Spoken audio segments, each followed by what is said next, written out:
নমস্কার বন্ধুরা, আজকে রান্না করব কাতলা মাছের কালিয়া। মাছগুলো ভালো করে ধুয়ে নিয়েছি। এখন নুন হলুদ মাখিয়ে কড়াইতে তেল গরম বসিয়ে দিয়েছি, লাল করে ভেজে নেব।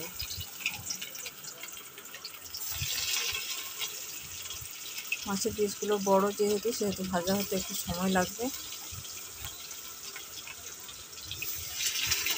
হালকা হাতে নাড়িয়ে ভালো করে লাল করে ভেজে নেব।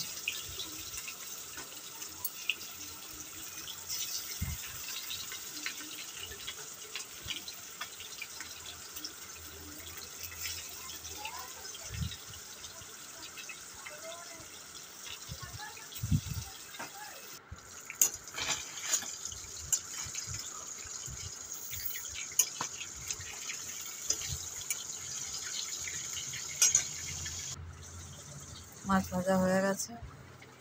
এখন কড়াইতে দিয়ে দিলাম কেটে রাখা পেঁয়াজ। মাছ ভাজা তেলেই দিয়ে দিলাম, আর আলাদা করে তেল দিইনি। এখন মিক্সিতে বেটে রেখেছিলাম জিরে, কাঁচা লঙ্কা, টমেটো, আদা, সেই মশলা বাটাটা দিয়ে দিলাম। হলুদ গুঁড়ো, কাশ্মীরি মির্চ। মশলাটাকে ভালো করে কষিয়ে নেব। তেলটা মাছে জল দে তো, ওকে দেখ ফ্রিজে আছে নিচে নিচটাতে দেখা।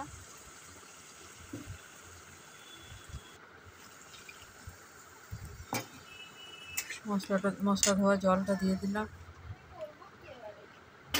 কেচে দিইনি এখনো, কাচবো, ভিজিয়ে দিয়েছি। এখন মাছগুলো ছেড়ে দেবো ঝোলের মধ্যে। তোরা এখন আমাকে কথা বলাছিস না, তারপরে ভিডিওতে সব কথাগুলো রেকর্ড হয়ে সব পোস্ট হয়ে যাবে, ভুলে যাবো, আমি গান এডিট করতে পারি না। সব মাছগুলো এক এক করে দিয়ে দিলাম। ঝোলটা ভালো করে ফুটে যাক। ঝোলটা ভালো করে ফুটে গেছে, দিয়ে দিলাম গরম মশলা। হালকা হাতে একটু নাড়িয়ে দিলাম। মাছের কালিয়া রেডি।